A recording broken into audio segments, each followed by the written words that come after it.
Hello and welcome to Think Like a Game Designer. I'm your host, Justin Gary. In this podcast, I speak with world-class game designers and creative pioneers across multiple industries. Each episode takes you on a deep dive into the creative process, exploring the nuances of game design and the extensive cultural, technological, and business factors influencing various creative fields. Tune in for practical tips and inspiring insights that will expand your creative perspective, whether it's inside the gaming realm or beyond. I have something I am so excited to finally announce. If you are serious about designing games, not just thinking about games, not just listening to the podcast and dreaming about games, but actually finishing your own designs, then I have created something for you. It is the brand new Think Like a Game Designer Design Lab. It is a step-by-step system that I have created and tested with dozens of other creators and other aspiring designers that includes over 60 lessons to take you from generating ideas to building prototypes to finding playtesters, refining your core design loop, all the way through publishing, running a crowdfund, and even getting hired in the industry. You'll also get access to my private design Discord filled with me, members of the Stoneblade team, and other creators all actively building games. Plus, I've got some incredible bonuses for people who join right now and for longtime fans of the podcast. If you're ready to stop pretending and start actually designing games with intention, check out the Think Like a Game Designer Design Lab at justingarydesigns.com. I'm very excited to get to present to you this series of best of clips from the Think Like a Game Designer podcast. Now, best of isn't really fair to say because there's so much great content, and I try to distill 50 episodes worth of interviews into just an hour or so of content. So, of course, a lot of great stuff had to get cut. So I really tried to focus on bringing a wide variety of great insights from across the different genres of gaming so that you can kind of get a taste of what's out there. We have incredible role-playing game designers or RPG designers like Keith Baker and Monty Cook. We have incredible video game designers like Raph Koster, who created Ultima Online.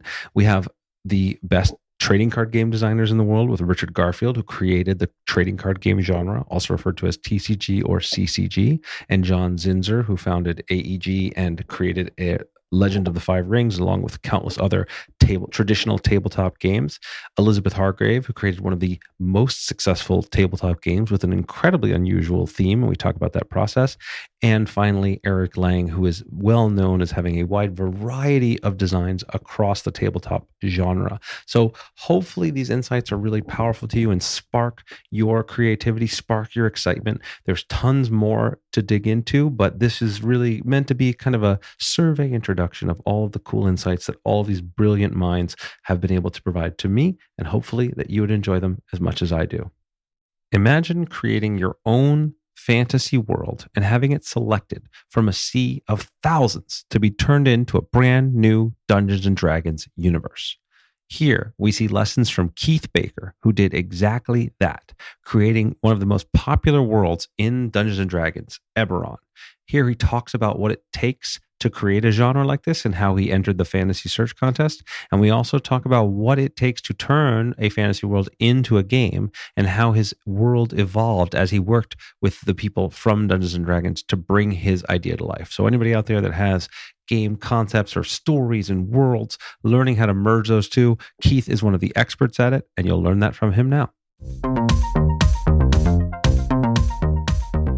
All right, so let's talk about this the fantasy setting search. What was that experience like, and then the of course incredible success from Eberron. How did that go about? So the fantasy setting search was essentially a lot of people. There's a lot of people have heard about it but don't know all the details. One of the common misconceptions is that it was a contest, and technically it wasn't a contest because contest implies that they have to have a winner. And technically, Wizards could have just decided they didn't like anything that was submitted. So what it actually was an open call. Essentially, they said, anybody out there, including employees of Wizards, including people like me who had done a certain amount of freelance work, including people who had done had no experience at all, but anybody could send them a one-page description of a D&D setting. And essentially, Wizards of the Coast had acquired Dungeons and Dragons from TSR, They'd inherited all of the existing settings, but they basically wanted something that was entirely unique to Wizards of the Coast. So I don't think initially they were expecting to get that many entries. Again, open calls are a standard practice, in the industry. Send in an idea. If we like it, we'll use it. They got over 11,000 entries. And basically, it was a one-page tell us about the world, who are the heroes, what's magic like, what makes it new and interesting. And I personally sent in 7 different ideas, and Eberron was the last one I wrote. Wow. Almost as an afterthought, because I was just like, this seems fun. It seems kind of essentially too wacky for them to be interested, but it's fun. And I think actually that's why they picked it, is frankly because I had fun writing it. I think it was clear from the proposal, like, this is what's fun about this. But I definitely, it was, a couple months after submitting it, I was actually on vacation, and this is before smartphones and all of that. So I was on vacation. I was coming back from a trip. I was in an airport. My partner randomly decided that they were going to check our messages at home, on your home voicemail that we hadn't looked at for days. And there was a phone call from Wizards of the Coast saying, hey, you've made this, the semifinal round, but we've emailed you a form and we need it back at what at that time was today. So we basically ran around this airport, found an internet cafe where we could print out this thing they'd sent, and found a FedEx where we could send it off immediately. But it was a pretty crazy, sort of experience that would be a lot easier today with all their various technology. Yes. Yeah. So there's so many problems, like, half the plots of Seinfeld that no longer exist in the modern day technology. But exactly. But that was pretty crazy. And then basically for the second phase, you had to write a 10-page description of the world. And then when they picked, they picked from the 11 they'd chosen, they picked 3 of them, including Eberron, and we had to turn them into 100-page setting Bibles. Now, the interesting thing to me is that for both the 10 and the 100, the whole thing of it is that Eberron was not, a campaign I'd ever run before. It was something that I'd made up for the fantasy setting search because it sounded fun to me. So when they actually picked it, just going to the 10-page description, it was very much like, oh, wait, oh, wow, you actually want to see this. Like, now I've got to figure out how it actually works. And so it went through a number of evolutions between the 10 and the 100. And then even once they picked it, what happened is I went up to Seattle for a week and sat in a room with James Wyatt, Chris Perkins, Bill Slavacek, and essentially hammered out like the things they liked, the things they didn't like. How can we make, this particular element sort of more dynamic and interesting? So, the end result, the world we have now, certainly has come a very long way since that one page. What types of tips or lessons did you get from them in that situation? How did they help refine the world and things that were, what principles were they like, the world needs more of this, or how do we get? Well, there's two really big ones that come out. One of them is remember that you are making a game. And part of the point of that was that the original world that I made was bigger. It had a lot more countries, because basically the real world has a lot of countries and cultures.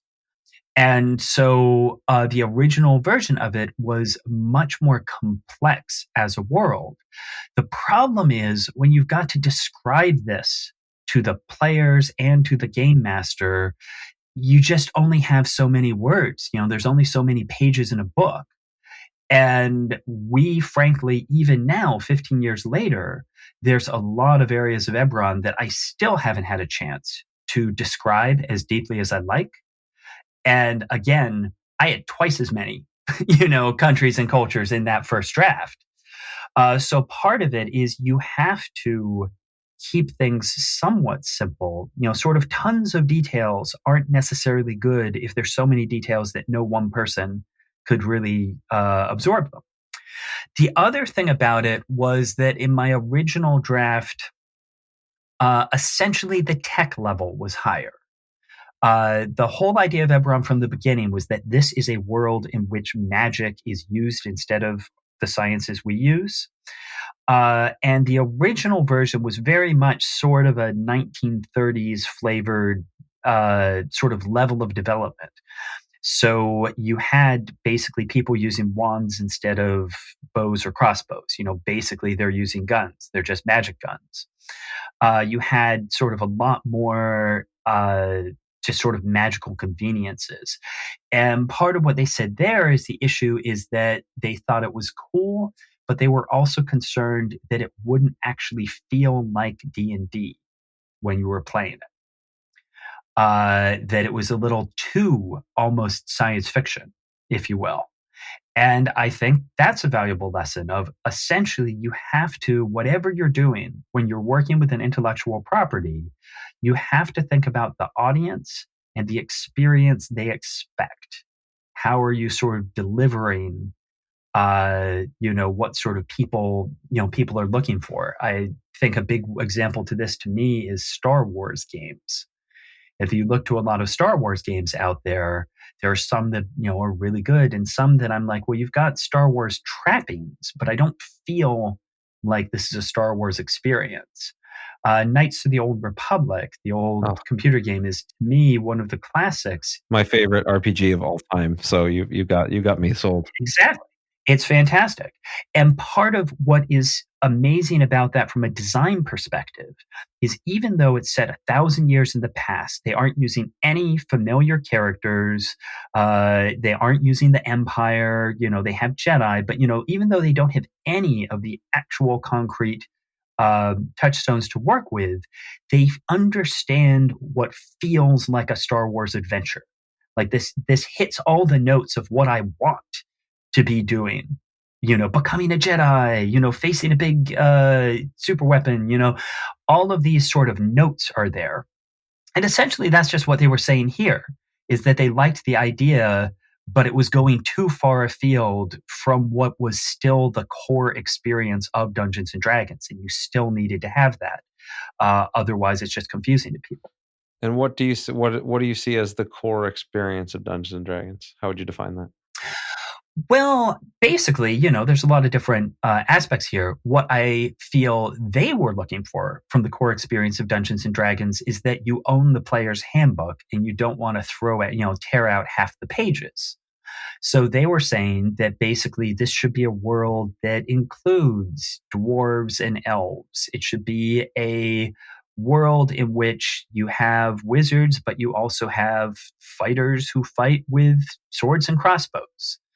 That they wanted this to be a world where knights wear armor, as opposed to saying, well, this is a world where because of the development of high velocity projectile weapons, nobody wears armor anymore. Gotcha. That's a realistic thing.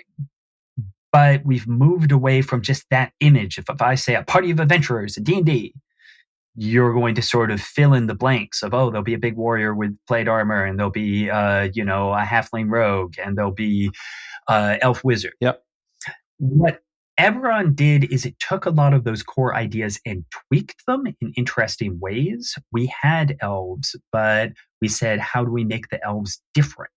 How do we make the gnomes, instead of being, little forest comic relief gnomes, they're going to be scary assassin spy gnomes.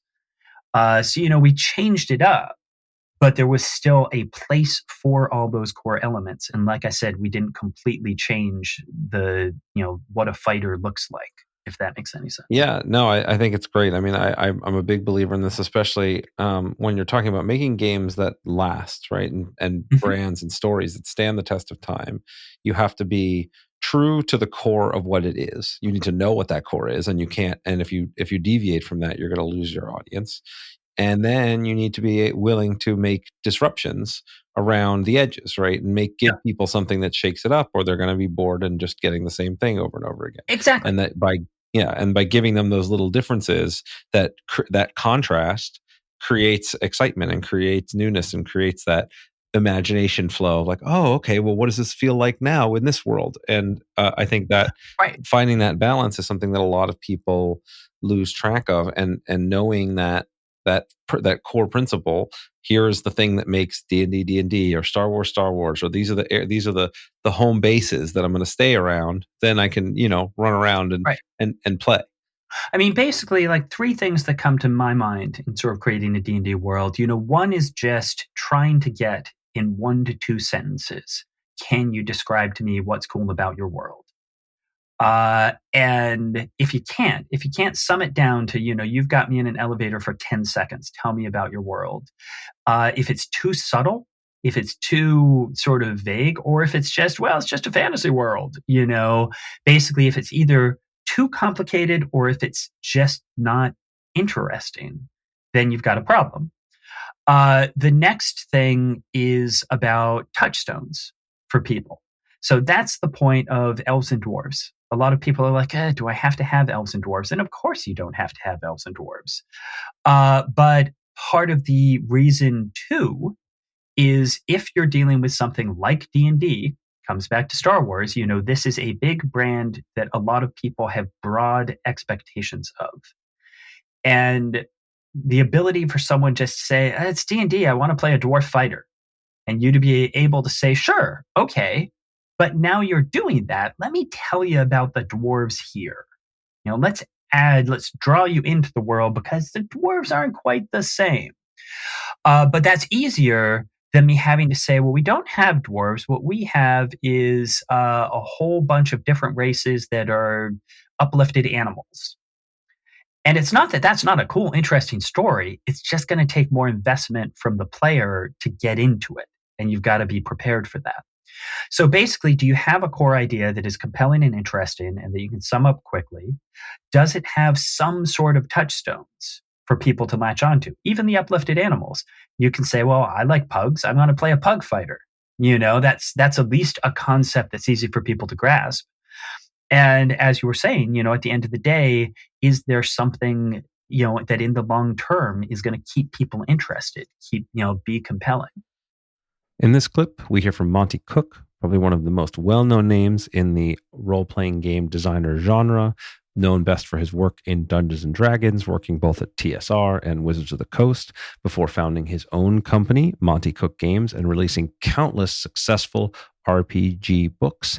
And here we talk a little bit about what it takes to build these kinds of rule books and the process of how to communicate your information in a way that players can understand, that they can use to learn the game, that they can use as a reference, and how you compress that information in a way that's going to be the most useful and the most entertaining for your players. A game designer named Jonathan Tweet that I worked with on 3rd edition D&D, he made the great observation that every role-playing game product is the thing that you read to learn how to play the RPG, but it's also the reference work that you're going to use throughout your time playing that. And so the first time you read through it, you need the information presented in one way, and then for the rest of the time you're using it, you need it presented in a completely different way, right? You need to be able to just reference a rule quickly because you know how it works. You just need to look it up. I think this is, you're right, especially true in role-playing games, but it's also true in all rule books I've found. Like you want to actually think about things in terms of like, okay, it's my first time encountering this. I need to go through and get everything. But then very often some new dispute will come up or you'll forget how a little thing works and you want to be able to quickly sort and find the rule that you want. And so the idea of making something that is, appealing and attractive to want to kind of interact with, that can give you a clean ramp up to understand what's going on, and then that can become a reference tool is like there are principles that you need to almost, you're creating sort of 3 different books in one.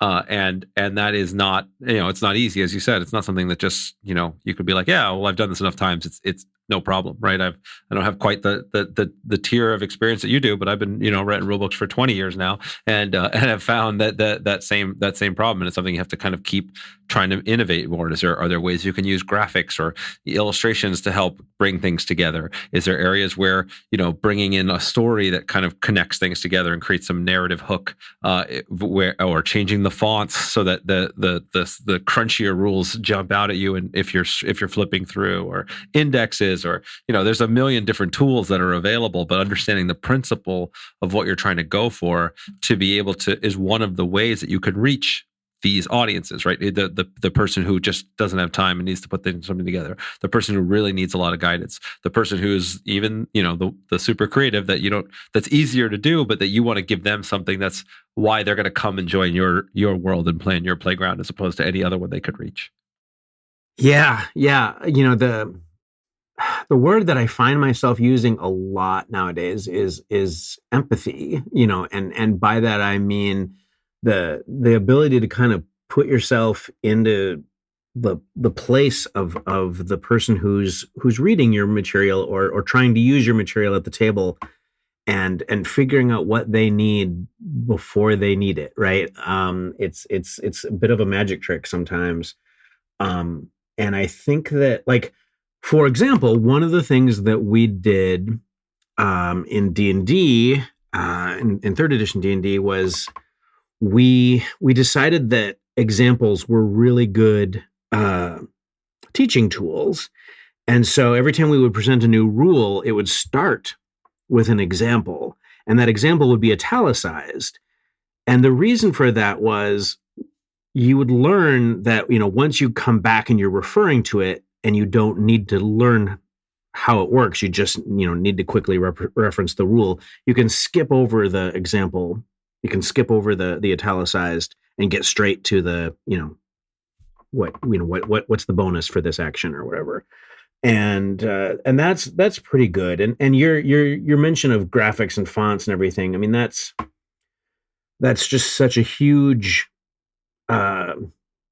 playground for a creator, because now that we kind of can make our products look like whatever we want, it opens up a whole new vista for how, trying to understand how people get information and how they absorb information, and how you can present it, in boxes and bullet points, and the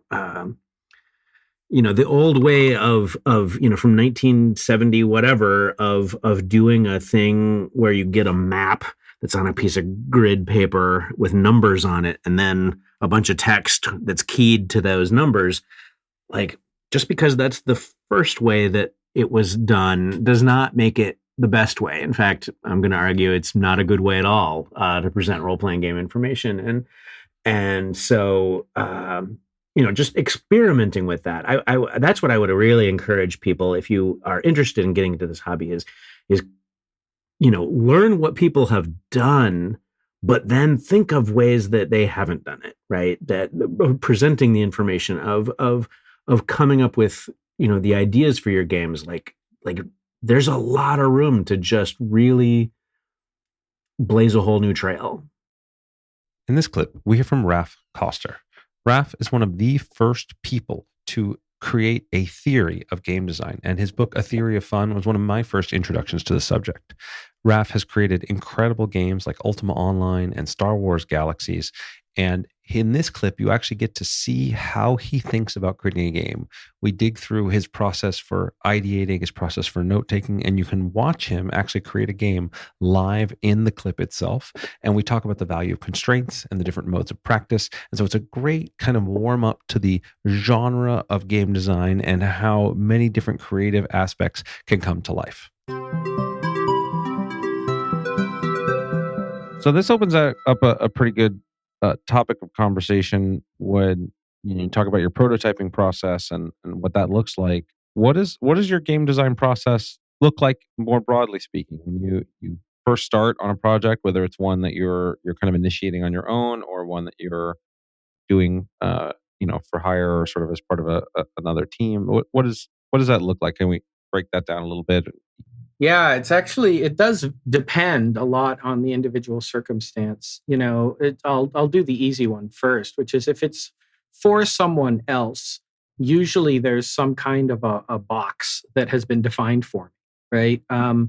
Be it usually actually it's multiple boxes. There'll be sort of a technology box, a cost box, call it a resources box, right? Of how much can you work with, right? Often in my case, in my career, huge amount of the time, there's been an IP box, right? Where you have to work inside the constraints of an existing intellectual property, a setting or whatever. Um, and yeah, there may be other kinds of boxes as well. If you've already got a team, what are their strengths and weaknesses? If you've already got a technology platform, what can it do? And so when I'm in that situation, I start out by trying to analyze first, what is it that this is actually about, right? Like I sit down with the IP and try to figure out what is it that makes this IP tick. If it's the technology, I try to figure out what is it that this tech does well? What is it that I can leverage? What are the things that maybe are unexpected things that it might be able to do? If it's the team, if it's, it's about figuring out what's the palette, right? What is it that I can work with? And that's kind of the first step from that side, because usually if you've got a situation like that, you're answering to somebody who has pretty specific ideas. Of course, I prefer being in the opposite situation where it's just me. And so who doesn't, right? Yeah. But the interesting thing is that then I have to build my own box. And I usually find that to be one of the first steps is building a box for myself. I'm one of those people that believes that constraints breeds creativity. So I look to impose constraints on myself. So they might be technology constraints, right? Actually, we mentioned the Game Crafter earlier. When they came out with triangular shaped tiles, I said, fantastic, a new constraint. What can I go make out of triangles? Right. So I like using constraints that way as something to ideate with. And sometimes those constraints might be computational, and sometimes they might be physical if it's a physical game. The principles for me for arriving at game system ideas are really, it doesn't make that big a difference whether I'm working digital or analog. And often I'll move back and forth between the two, not knowing where the eventual game will end up living. Interesting. So just to kind of restate it back. So you'll, when you're working on your own, you'll try to, in some way, sort of simulate the constraints that you would get when working for someone else or with a team, by saying, all right, we're going to build around this constraint or this particular feature. But you'll, even within that constraint, you'll occasionally jump between digital and physical development for a project. As you're sort of designing the idea. That's right. So when I start ideating, I usually start thinking from one of two ends, right? And I've found that designers in general tend to have a preferred end to start from. And we might call it the thematic end and the mechanical end, right? If you are a thematic end person, then you tend to start thinking in terms of an experience, right? You tend to start thinking in terms of here's a world, or here's a character and a story, or here's a feeling that I want to evoke, right? Here's an experience I want to give a player. It's an experiential first kind of lens, right? And then the other end is a mechanical first lens. And this one, instead of thinking about what is the experience like, it might be, okay, I'm starting with triangles. Therefore, I have, between either 3 vertices and edges, or maybe it's 6 connection points, and I could add more. And what sort of topology does that mean I'm working with?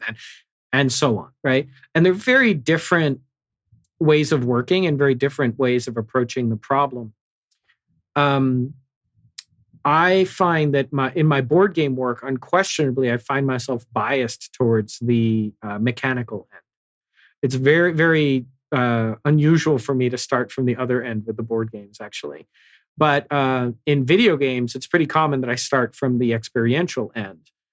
And either way, my goal is establish something about what I know at one end, that end, and then use it to jump to the other end and try to draw some conclusions. So, for example, if I start from the experiential end and I know I want to make a game about, I don't know, throw out some random topic. On the experiential end? Yeah, a theme or a swimming. Yeah. Sure. So if we start with swimming, I start thinking about, okay, so the experience of swimming for me, first, there's a whole bunch of different strokes. There's the crazy fear of drowning that you have when you start to learn. There's the way in which rhythm is incredibly important to swimming. Breath management, and I immediately go, okay, breath sounds like it might be a resource, and it might be something that's consumed on a periodic basis, but there might also be some kind of overall exhaustion meter that goes down over time and starts capping your breath. And then different strokes might then involve different expenditure of breath. So if I'm doing this now, if I say, great, I'm going to do a tabletop game of it, I'm now thinking mechanically, okay, so I can set up a board, some kind of race structure, feels very natural for swimming. Maybe it's themed. Maybe sharks are chasing you. Maybe there's diving challenges or not, whatever. And I'm going to play a game of resource management over time to get as many strokes as I need by perhaps laying down cards, playing tokens, right? So boom, I now have enough to go start building a prototype of that. If it were on the other side, a digital game, I'd probably lean more towards rhythm. It might be a bit of a timing game. I might still use the same concepts of managing resources, of breath and endurance, of different strokes being different trade-offs for expenditure of breath, endurance, distance traversed, right? So I basically, either way, what I want to do is establish these two ends almost of the two anchors for my rope, and I want to move inwards. And I try to pay attention to both ends as I go. Part of the reason to just have them all at hand is also to mix and match, right? Like if I just had the guitar in the room and I had to go someplace else to grab the mandolin, I'm a lot less likely to grab the mandolin. And the same is true, I think, for everything. Right? I think the same is true for all of them. The other thing is that all of those different things are effectively constraint sets too, right? So one of the exercises that I often do with tabletop games is, I mentioned I have this big, pile of pieces. I will grab a set of random pieces. And then I'll say, okay, my challenge today is to make a game out of this. Absolutely. I have the exact same thing. I do that with my teams too, where we'll just have days where we're like, all right, I'm bringing in a bunch of random stuff. And this group has to make a game with this pile of stuff, and this group has to make a game with this pile of stuff. And then we're going to cross play them. And it's a really, really fun mind stretching exercise. Yeah, exactly. It's, I think it's vital. It's different forms of practice. In this next clip, we talk to the godfather of trading card games, Richard Garfield, who I have been honored to work with on our game, SoulForge Fusion. We've been working together for over a decade, and he has, without a doubt, the sharpest mind in the industry when it comes to the nuances of game design. And here we dive into that. With these clips, we talk about the idea of complexity points and how the amount of complexity and depth you put in your game has to be spent wisely, and how you should think about using those quote unquote complexity points. And we also talk about the idea of balance, another very difficult and misunderstood topic that he can really give some insight into who you're really balancing for. Is it new players? Is it players who are super advanced? And so you can kind of think about, when you're building games and you're building, who's the audience that you want to reach for.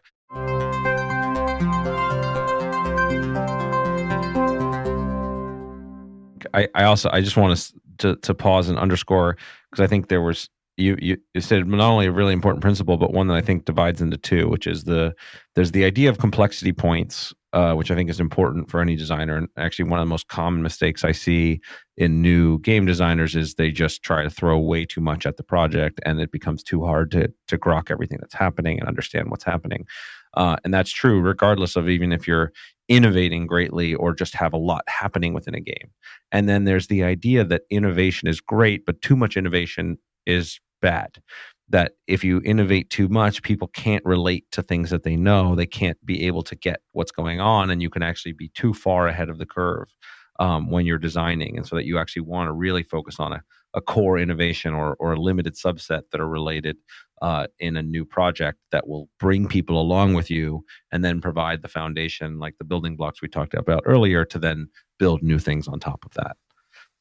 No, that's super important, and it's something which is one of the things we are in danger of these days, is losing one of the most exciting things about games, which is that a good game becomes better and better the more you play it, not more used up. So games, I like to think about games as books and movies and so forth, but they're very, very different. Games are more like music, because oftentimes when you hear a piece of music the first time, it doesn't mean much, but then the more you hear it, the better it gets. So when you have a culture of game players where they play a game once and then they say, oh, this isn't so good, or oh, this is okay, but I want to go over to this next game, then you've got a culture of game players who are not getting what is absolutely the most exciting part of games to me, which is that the better you know it, the better it gets.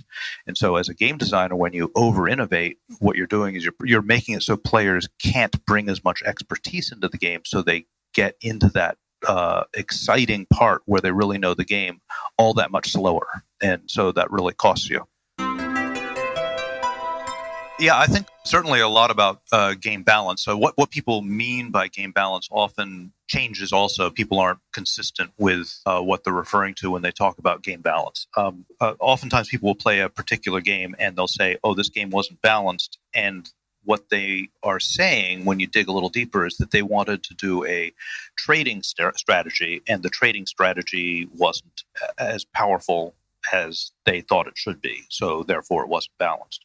Now, it could be that the designer did not intend the trading strategy to be, look, a strategy unto itself, but it's something which is just augmenting other stuff, because you can't actually have it so every single strategy is successful, because then it doesn't matter what you do, right? There has to be some strategies that work better than others.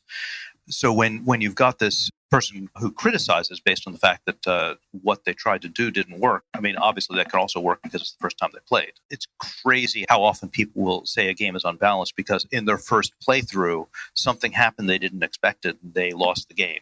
And rather than rolling with it during the game or learning from it after the game is unbalanced, and then they cross it off.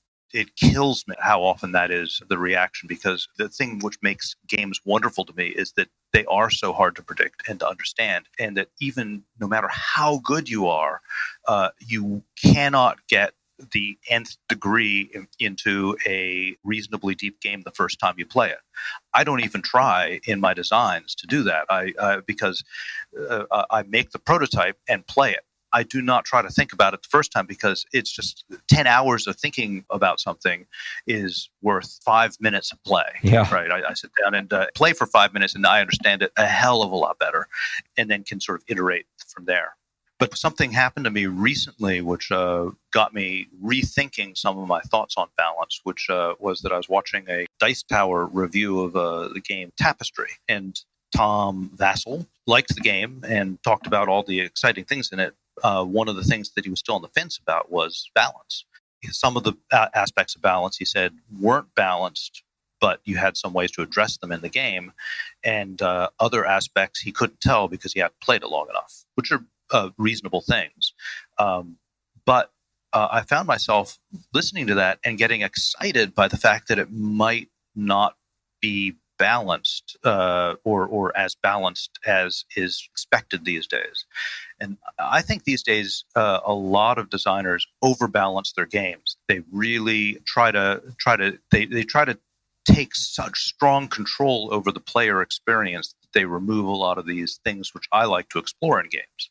And so hearing that about it made me think, oh, I really want to play Tapestry because I want to see, as I play through some of these potentially broken characters and see if I can't make the ones that are underpowered, make them work, or kick some ass with the ones that are broken or whatever. Yeah, I think that there's this. I know I know because I went through this exact process as a designer. I came at it from I started as a Magic Pro player, and then I started working on designing for the Versus System trading card game, and I came at it as a pro player. Your job is to break the game, right? Your job is to figure out where the thing is degenerate and then find a way to exploit that strategy as much as possible. And I took my job as a designer when I first started designing as making my game unexploitable, right? That I was going to make sure that there was nothing degenerate ever, and then ended up paying exactly the price you're talking about, which is that there was a lot less fun. There was a lot less things you could do. There's a lot less discovery of the many possibilities that are out there. And I learned that I needed to be afraid of my designs to make them fun.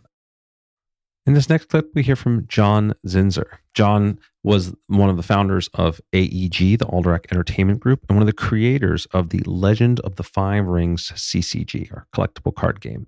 In this clip, we talk about what it takes to make a successful collectible card game, especially one where you don't necessarily have all the budget, and what it takes to build it. How do you differentiate yourself in the market? What is the process for building one? And also, we then get into a little bit about what John and AEG uses as a process for how they evaluate games, and how maybe if you wanted to pitch a game to them or to my company or somewhere, what does that look like and how does that come together? I will encourage you to listen to the entire episode with John because he's one of the best storytellers I know, and there's a lot of really great behind the scenes stuff. But for now, we're just going to get to the meat of it. So especially for anybody that's interested in making their own game or their own trading card game, there's a lot to listen to in this next clip.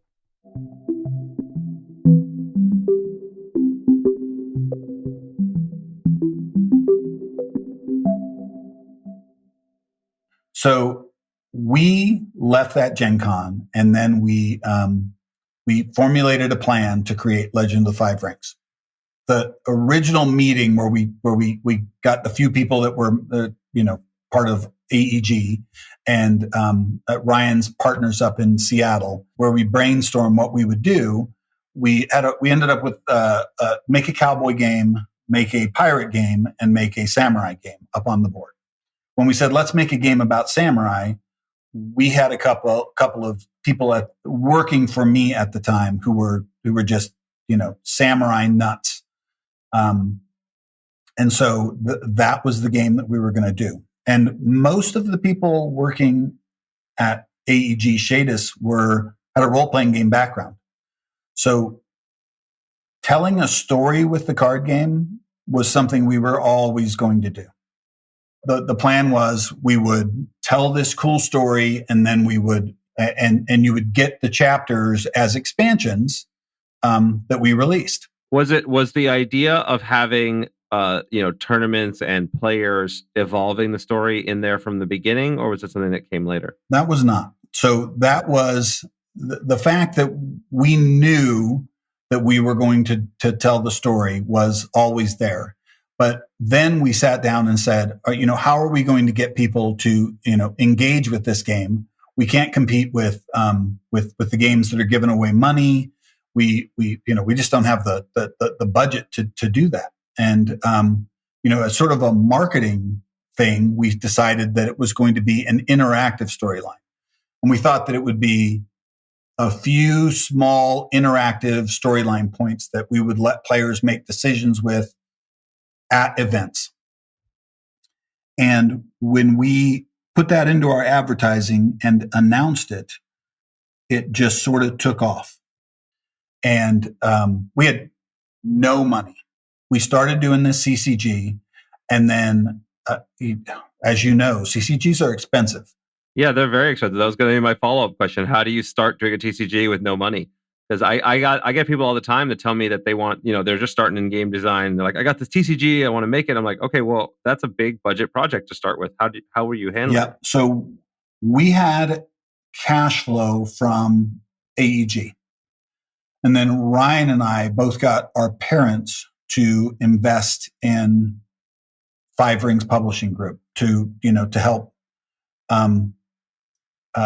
get the game printed. And Ryan got his Ryan's company in Seattle were going to be the financiers of the game. So we had just enough backing to do the basics, like to get all of the art ordered and to get the game ready for press.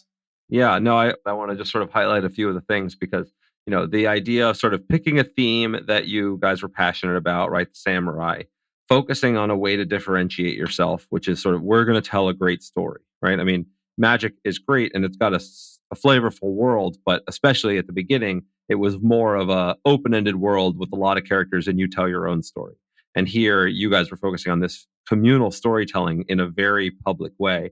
And that engagement as the hook was the thing that everybody knew about. So this is what 95, 96 this is happening? Yep. Right. So yeah, I just start coming into this community around then. So I started playing Magic in 96 and won the US National Championships in 97. So then I start going to conventions and things. And all I hear is the L5R people just like cheering and doing their little chants at the other table. I'm playing for like $20,000 and they are way more excited than anybody at any of my tables. And it was amazing. I was like, what you guys have been able to build an enthusiasm was something that has stuck. And it remains the thing that we reference all of the time, both in my company and elsewhere, as the icon of that community building, immersive storytelling, like that incredible hook and magic that you guys were able to create is something that has just made an indelible mark on the industry.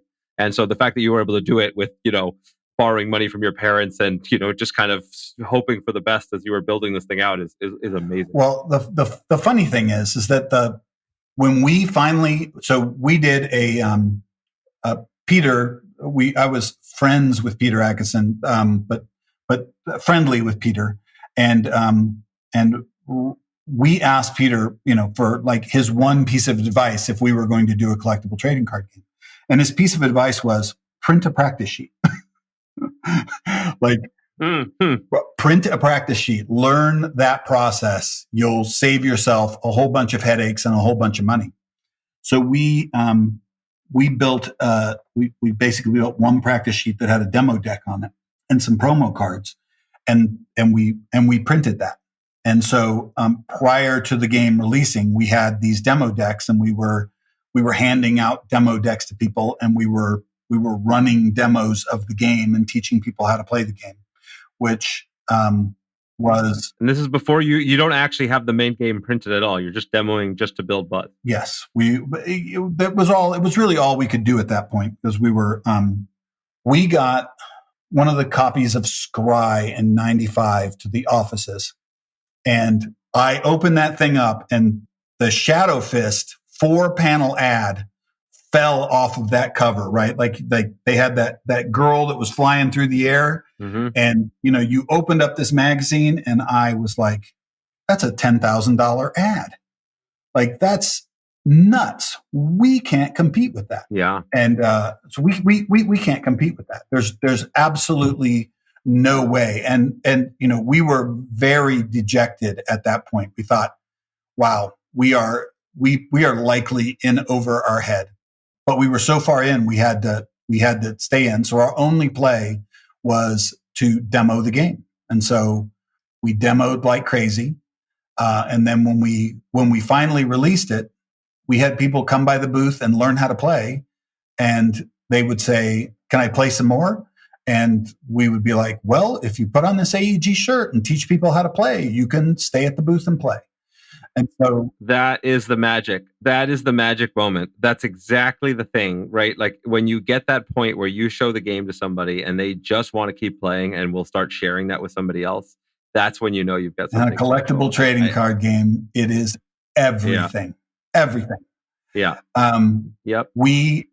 Even without that, I had the exact same story as what happened to me my first year with Ascension. We had the same little dinky booth, and we had just a couple staff, and we were just hoping for the best. And we started showing it off, and people just start like sitting on the floor around the booth, demoing to people around them. And it's like, okay, this is it. Like it's an amazing feeling. And it's the main thing that like I try to advise people. A lot of people will go first and they'll print an entire game or print an entire TCG before they have that moment, before they know that people will share it, will independently play it. And that until you get that magic together, you have something that people want to share and play without you pushing them to do so. You don't have anything, and so it's an incredible thing once you do get to experience it. Well, we launched L5R into the first CCG crash. Like, the CCG crash was happening while our product was at the printers, and prior to the crash, we had all 2,000 cases that we were printing sold, and every week, 200 or 300 of those cases would disappear. The fax machine was working, but it was working against us. People were like, we're going to take a little smaller, thing. Instead of buying 40 cases, we're going to buy 35, and then we're going to buy 30, and then so we watched 60% of our pre-sales disappear when the CCG crash happened. Wow. And we had no money. All we had was the product. And so our only move was to give away free decks and demo. We couldn't run ads. And so we just hustled. Like you said, we went to every game store we could possibly go to. They set up a war room in Seattle. The people who had become fans of the game during its first 4 months were all wanting to go out and get new players and build a player base for it. We got sort of the anti-Magic crowd early on. Like, it was like, we were Pepsi to Coke, right? So there were people who were we had some really good players play L5R. And after 5 or 6 years, I think we saw some players who I would think were probably would have been professional CCG players at any level. But early on, I think we had a bunch of players who were good, but we were the small pond where they could be the big fish.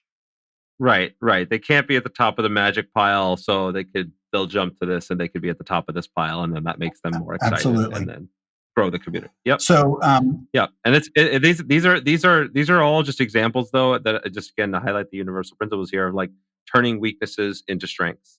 Right? You're broke and you can't advertise. Okay, we're going to demo the hell out of this, and we're going to get our army of enthusiastic people to come and go. I don't have the budget or the prize pool or the size of the audience that Magic has. Okay, well, I'm going to attract the people that don't want to be in that pool and they want to be in a different pool. Like, using those things and flipping them around, I think, is just a key part of succeeding in business and really being able to position yourself. It's better to be Coke, but being Pepsi is not a bad thing. Without a doubt. Can you say more the experience that they had gotten used to in what way? What does that mean? It means regular storyline events. It means quality fiction. It means demos and special deals at stores. The amount of energy it took to manage those communities was awesomely hard. Yeah. Right. It was awesomely hard. And we slowly stopped doing our best work. I mean, I haven't said it very often in very many places, but there were definitely periods of time we weren't keeping our promise as a publisher. Like, we had shown you this, this amazing place, this amazing experience with our storyline games. And then I don't know if we were working hard enough or if we weren't inspired, to have unique new ideas, but it was really difficult. I appreciate you sharing that, because I often wonder the same thing, right? Why the flip side of like why L5R, sort of stays in everybody's mind is this icon of this storytelling, community building, and interactive fiction, is that nobody seems to, and not at least in my experience, nobody's done that since then. And I think it's part because it's really, really hard. It's a really huge burden. Even though everybody wants to be able to do this sort of interaction well, it's incredibly difficult. And I can imagine it was wearing after years of trying to pull this off. It was wearing after years of trying to pull it off. We were older than, we were all young and single when we were doing all of that stuff. And the L5R playbook was work all week, do some demos in the evening, then go do demos all weekend, go to as many conventions as we could go to. It was a young man's game, without a doubt.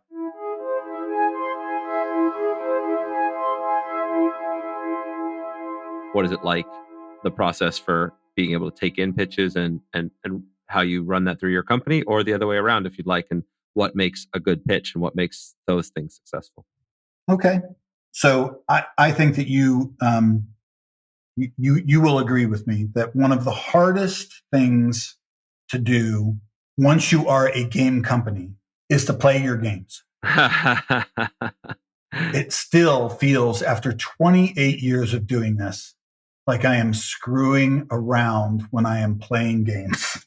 Like I can't get, well, I have gotten over that feeling, but it took me 25 years before I realized that we would buy a game and play it 4 or 5 times, and then we would publish it. And then we'd be surprised when that game wasn't successful. Yeah.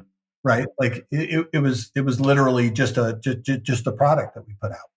So we have learned that for a game company, we believe the most important thing we do is picking the products that we're going to publish. So there was a day when playing games was not like, I am my father's son. And I have tons of great stories about my dad, but he helped with the company all the way up until he died in 2001. And he would come to our offices in Ontario, and a truck would show up, and it would have, a bunch of boxes that we need to take out. And I remember specifically this day when a truck arrived, and it was me and him and Dave C. And there was a big L5R meeting happening. And we had to walk past the L5R meeting with boxes. Huh. After like the 4th trip, my dad was like, what are those guys doing? How come don't they see us lifting these boxes? Shouldn't they be helping us unload this truck? And I was like, they're filling the truck, Dad. Like, their job is more important than what we're doing right now. If having them help us unload the truck would feel good for us, but we're paying them to think and to put ideas on that whiteboard and to end up putting them in a box. We're not paying them to move boxes into the office. That's what we get to do. And so I think that 3 years ago, I guess it was 3 years ago, we decided that I wasn't going to be the running the company anymore. My job was going to be the head of development, finding new games. And we put Ryan Dancy in charge of running the company and Nicholas Bonchou in charge of running our international business. And my job became working with the developers to make the very best games that we could make and finding games that we could publish. And we rented a house in Orange County on a street called Larkstone, and we call it the Larkstone House.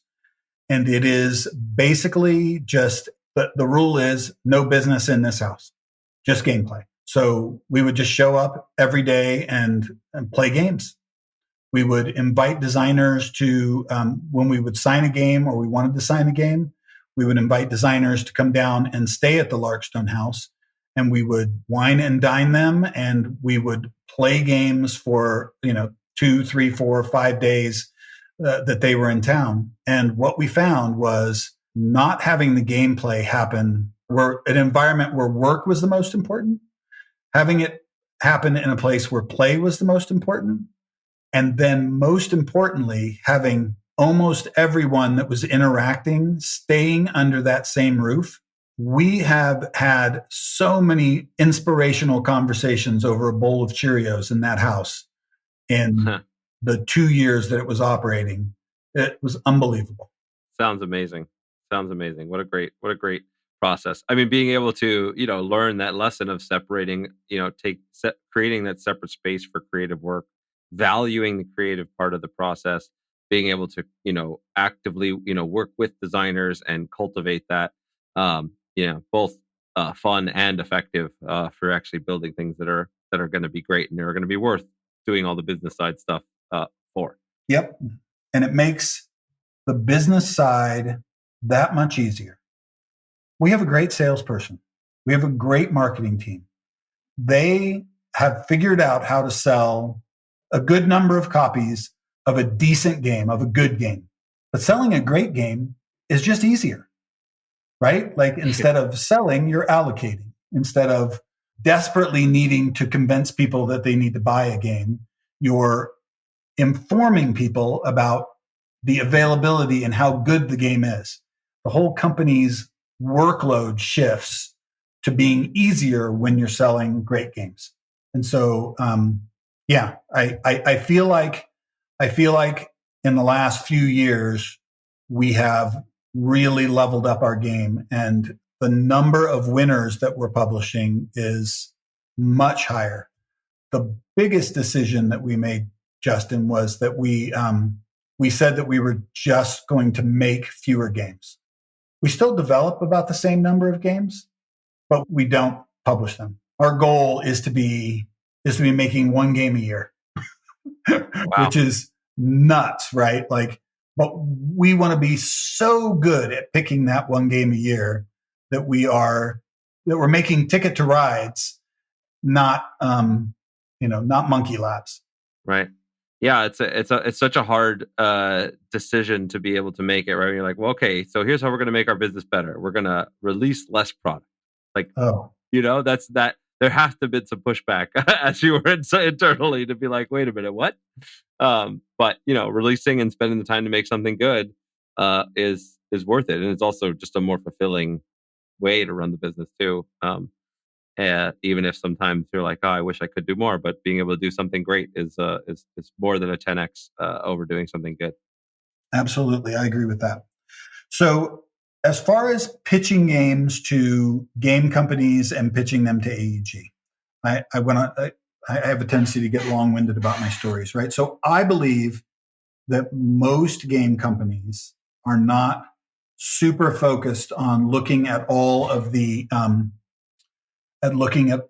games that get submitted to them. Like almost every company has a send game submissions to game submissions at alderac.com or whatever our email address is, which for the record, it's creative@alderac.com if you want to send games to us.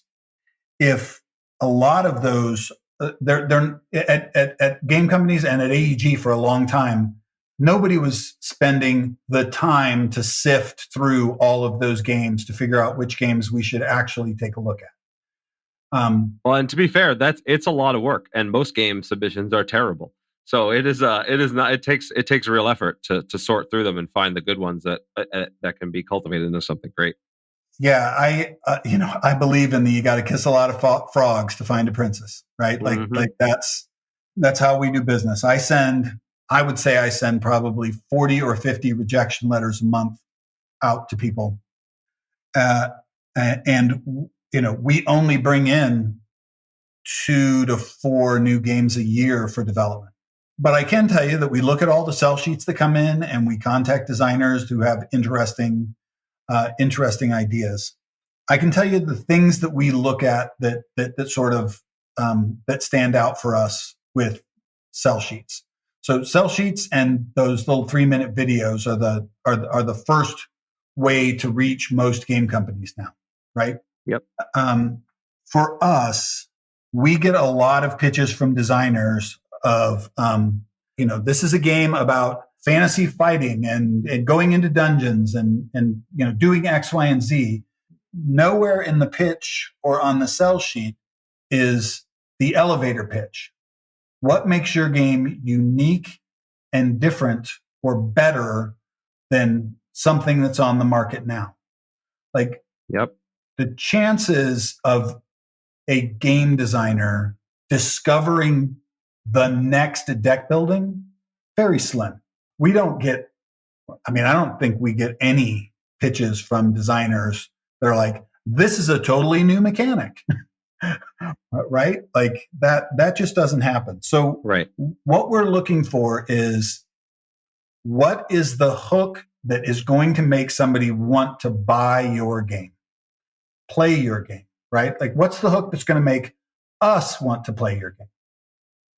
Because even though we're playing more games than we ever have before, our time is still limited, right? Like, we have to get people through that first gate and play games that we think that we can then turn into products. In this next clip, I speak with Elizabeth Hargrave.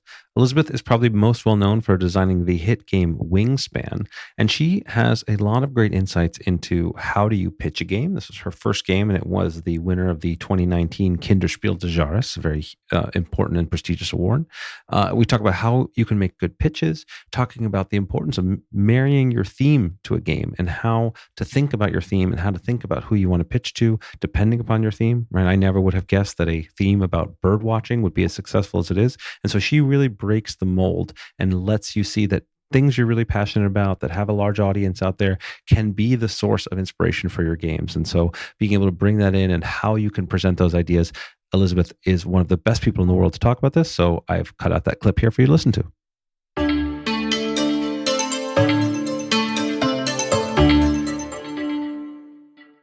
A few years after that, had been playing board games for probably nearly a decade and started having conversations with some of my friends about like, why are the themes all in these like very narrow categories? It seemed like to us, like we were playing a lot of games about trains and castles and, there's the whole zombie genre. It's like, there are these topics and there are not actually that many of them. And, in retrospect, I understand how publishers end up there. But for me, I was like, I love the mechanics of these games, but very few of them are actually about anything that I'm interested in.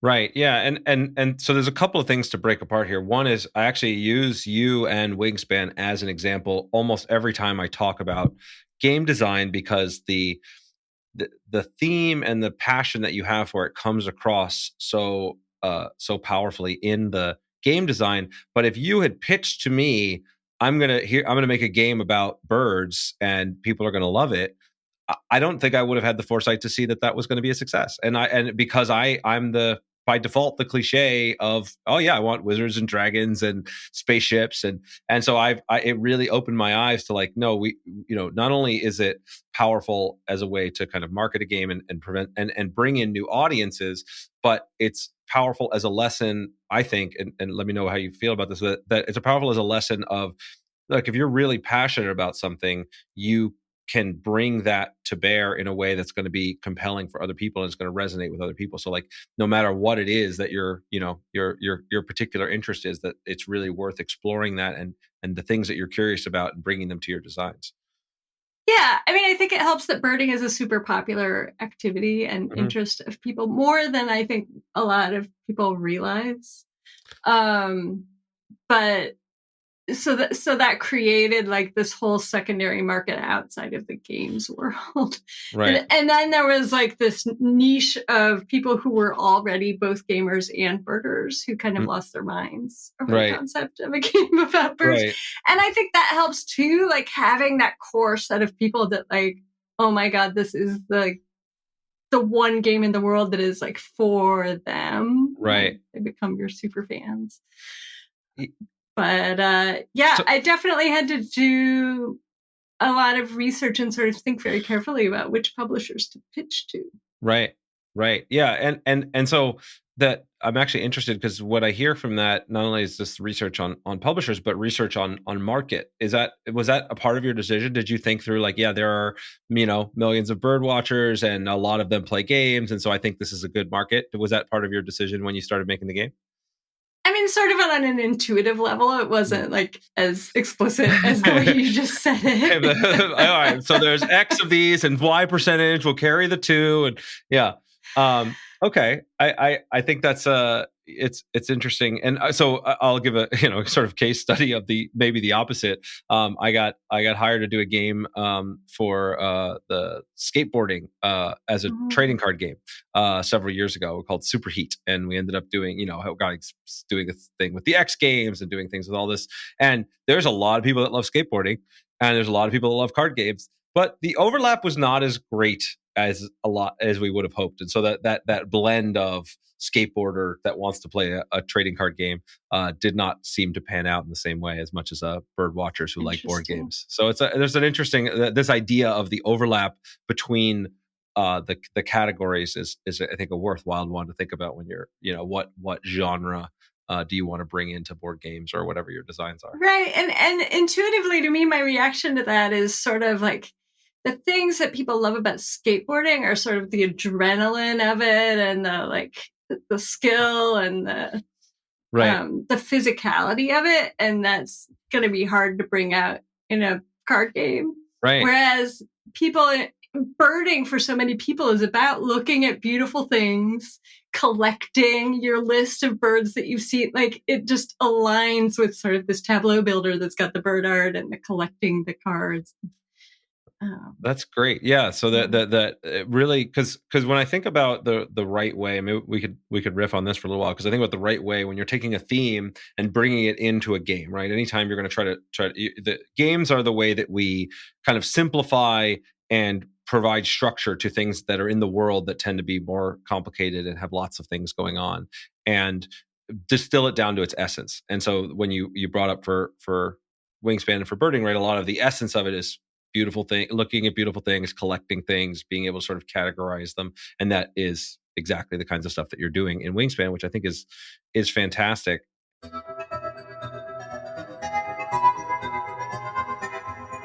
What makes for a good pitch in your mind now that you've so the basic, I can empathizing, like practice, record yourself, watch it back, as painful as it is. It's actually one of the reasons I started doing this podcast, was to force myself to track my own ums and uhs, and it's so painful. Eye-opening. Yeah. It's so eye-opening to record yourself. I haven't done it in a long time, and I never listened to podcasts like this. Go back, and so I'm sure I'm doing it a lot. But see, there I go. Now we're both going to be super self-conscious for this. But yeah, that is very eye-opening. Other tips. I mean, so I sort of rehearsed this like 2-minute version that ended with, do you have any questions? Or we could play through 15 minutes of the game if you want to see how it works. Yeah. And of course, everyone was like, yeah, let's just play. Right. Yeah, that's fantastic. So there's a couple of key things there, right? That the initial pitch is very short, and that you get, you try to get to your key bullet points. In my mind, is usually like you want to hit 3 major points that you really want them to take away and remember, right?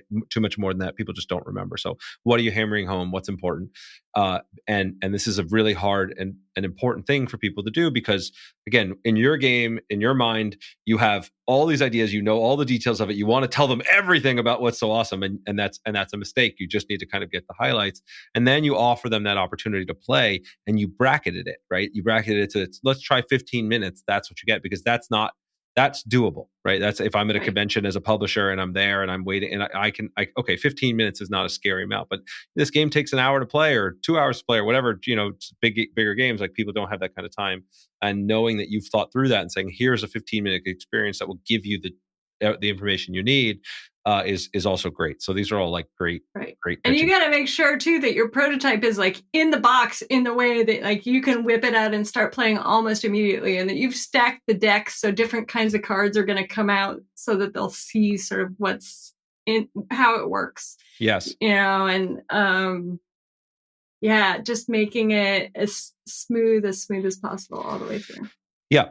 And practicing that in the same way that you practice the pitch, right? And you demo the game to other people, and I actually even advise, like, if you know that there's like a publisher you really, really, really want, like schedule some others first. Like schedule somebody that you can at least give one real pitch to a real publisher before you get your dream publisher pitch, because you for sure are going to botch it in ways that you're not happy about. And so it just goes to, don't waste anybody's time. Definitely give real pitches, but don't give your best one first. You give yourself a chance to warm up. It's helpful.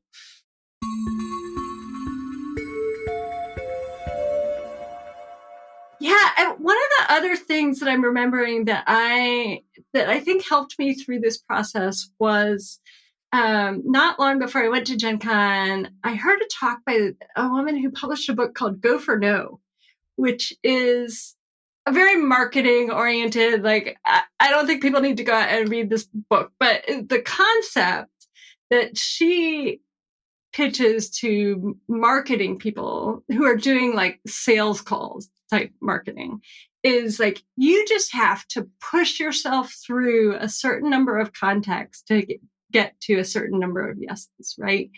And if you reframe it in your head that getting a no is a success because you have put yourself out there and made one of those contacts, you're going for no, you're setting your goal. So if my goal was, I want to get rejected by 10 publishers, maybe somewhere along the way I'll get a yes, but at least I've put myself out there and I've gotten basically play tests with some of the experts in the industry, right? Who are giving me feedback every time they reject me. Yes, 100%.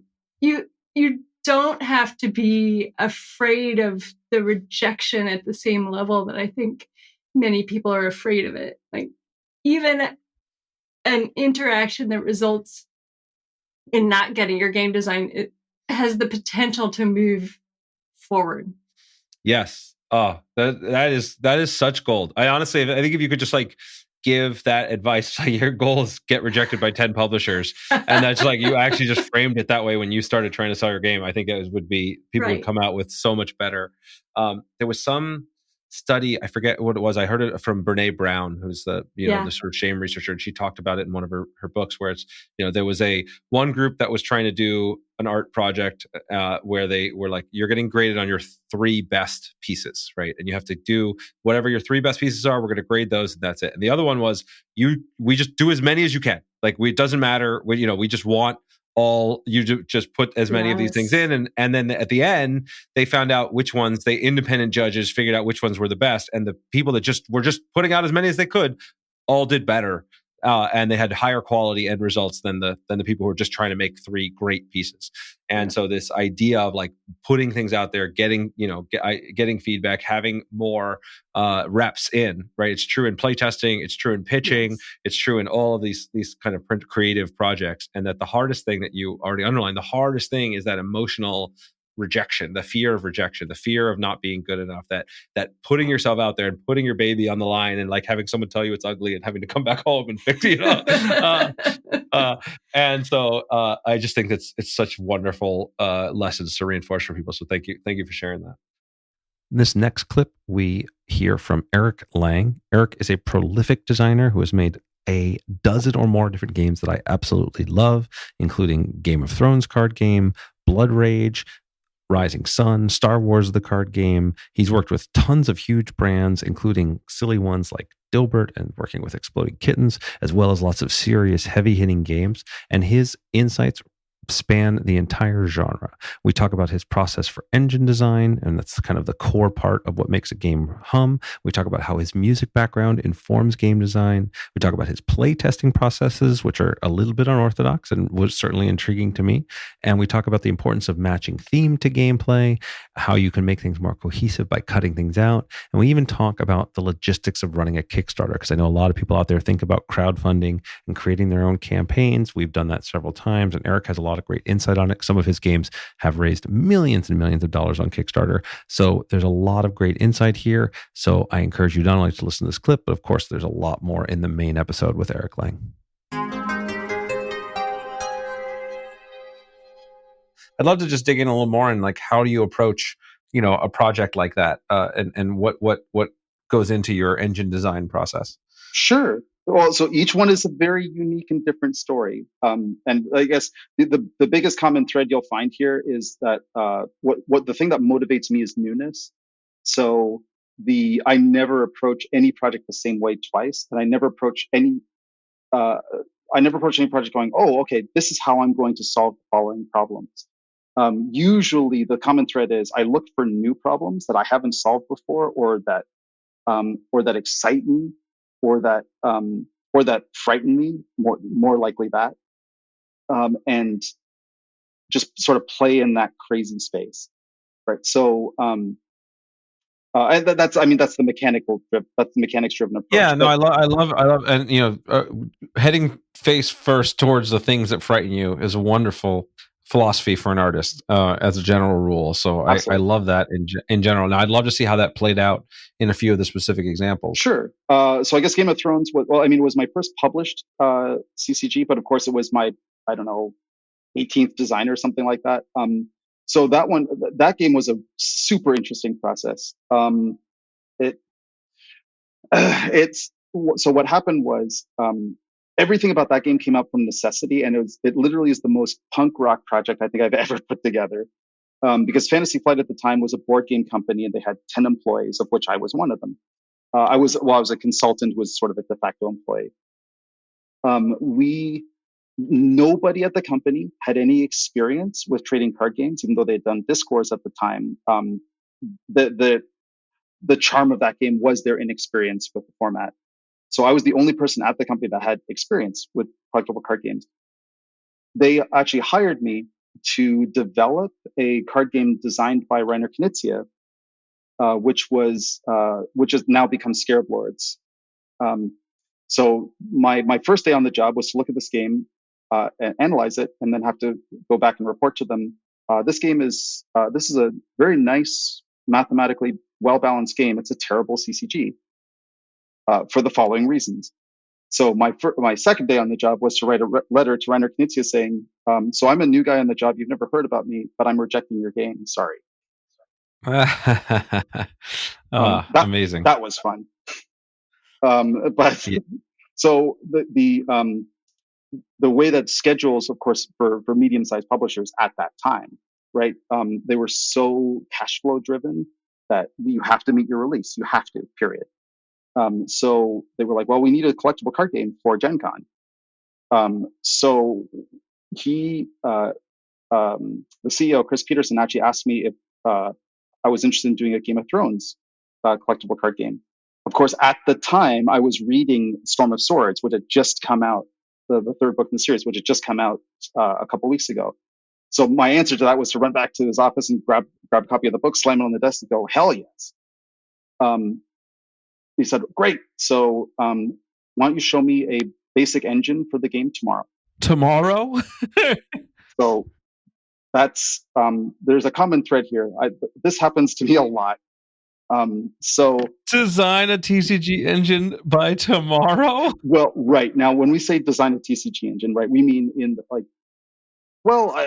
more completely than just a theory craft, right? But here, design something that works with some example cards that show that this works. Sure. So I did. Now, of course, again, I was a fan of the series, and now Chris Peterson was my co-designer on this game, and he was the one who came up with the idea of doing a plot deck. He was like, what if you had a deck of resources that you don't draw, you could pick out whenever you want, turn by turn. I was like, that's crazy good. Yeah. So I took that and then turned that into a game. So of course you can tell my love for magic is in that game, right? The core of Game of Thrones is the challenge phase, how the challenges work. And what I was thinking of was I guess my motivation there was Game of Thrones is a really interesting series because it has elements of military, of politics, and of intrigue, right? So it's like, well, all right. So what if I basically did a sort of attacking and style blocking combat system, which had 3 vectors that covered the military side of it, the intrigue and the politics. Now that ended up, after I started testing it on paper with sugar packets. Splenda sugar packets are my CCG design tool of choice. I just grabbed a bunch of Splenda packets and literally started envisioning the play in my head while playing with them, coming up with stats in my head, playing it out and waiting and playing it, changing it, playing it until I could get an emotional reaction out of myself. Like, oh, this is really exciting. Oh, this is frightening. I haven't seen this before.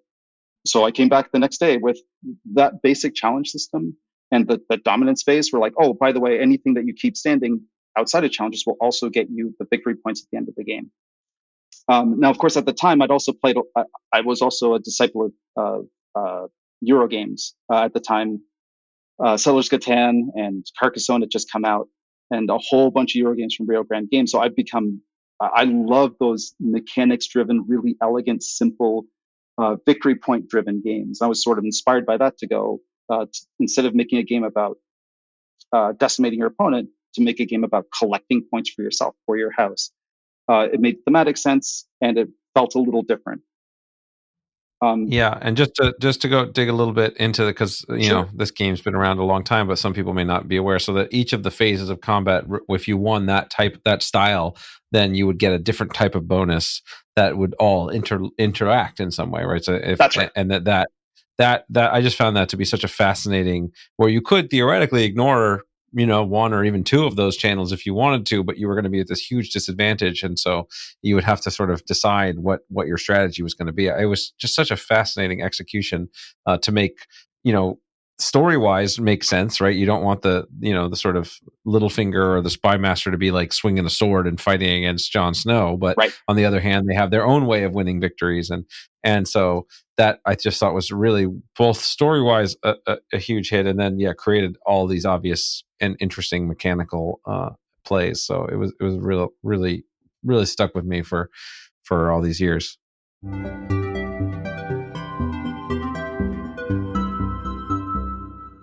Is your writing or music background informed your game design, or vice versa? Oh, sweet God, yes, absolutely. So I was a musician before I was a game designer for well over a decade. I picked up my first guitar when I was 11. I've been playing guitar, bass, and drums since then. I'm not great. I'm not giving guitar lessons to anybody, but I think in music. And I've spent my life developing my ear.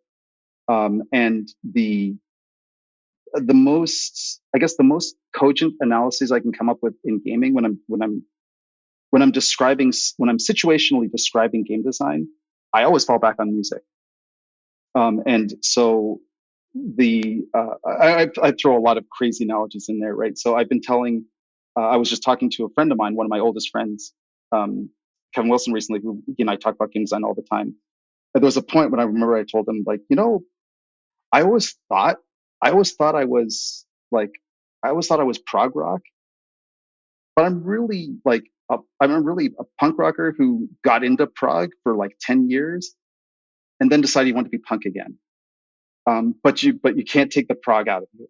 So the analogy there, holding that, I mean, I was in my early years, I designed entirely by instinct and training my ear. In game design term, right? That's just the ability to recognize when something is fun or unfun, right? And I know that's not the most fungible definition, but you still get it, right? So yeah, I mean, player experience is the only metric that matters at the end of the day, right? Exactly. Either this is fun and we're having a good time, or we're not, and so that's key. There's no replacement for having that instinct or training that instinct. You don't have to have it to begin with, but you do have to learn it.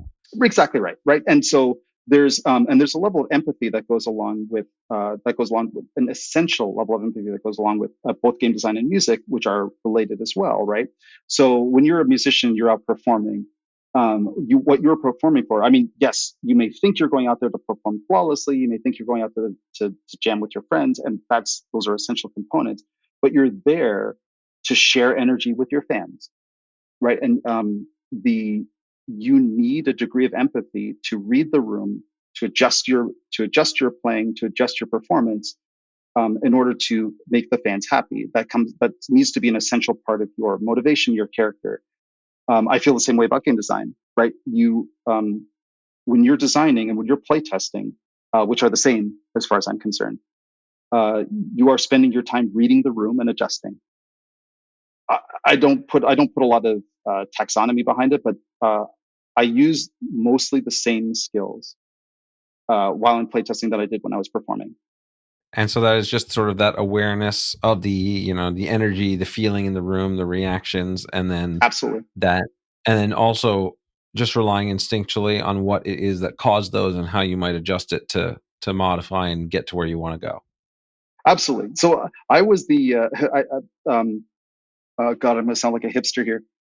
before it was the cool thing to say. I was the I was the high priest of noetic experience, right? So I was the guy back in I don't know 2005, 2006. I was out there preaching about the perils of data-driven early playtests, right? Like your feedback comes from the table.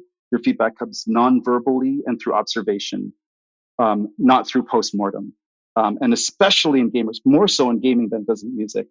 Gamers who are generally generally have a higher knowledge and higher IQ, I guess, but not necessarily maybe a slightly lower EQ, tend to, especially the really smart ones, tend to reconstruct their own memories of what was happening at the table through a lens that through a much more rational lens than actually what's happening at the table.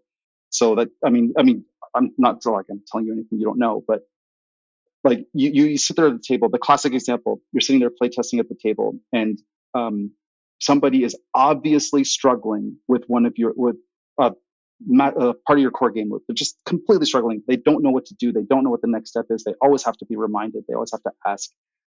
By the time the fifth cycle of that loop has happened, they're like, oh, okay, I finally get it. All right. And at the end of the game, that's what they remember.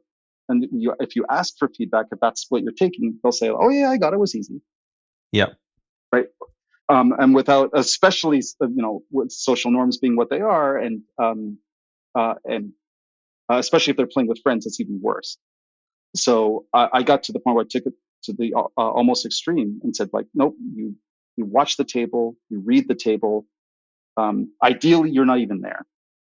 Yes.